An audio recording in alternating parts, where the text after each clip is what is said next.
یہاں تک کہ رمضان ختم ہوا، ایک بار مدینے میں شور ہوا، کل عید ہے، کل عید ہے۔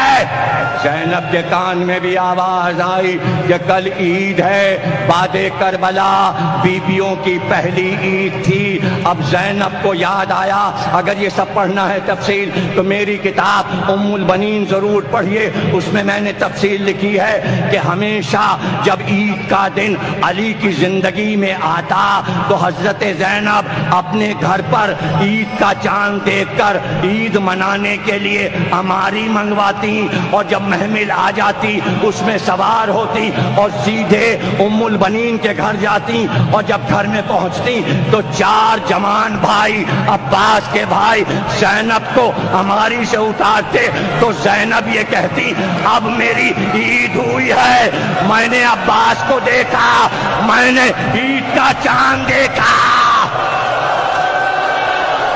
بہت گریہ کرو گے، جب یاد کرو گے تو بہت رو گے۔ ساری عیدیں ایسے گزری کہ عباس 32 برس کے ہو گئے، لیکن ام البنین کو معلوم تھا کہ عید کی صبح کو شہزادی میرے گھر آتی ہیں۔ اب سن لو، جب زینب آ جاتی تو عباس مشک لے کر جاتے اور پانی بھر کر لاتے، سب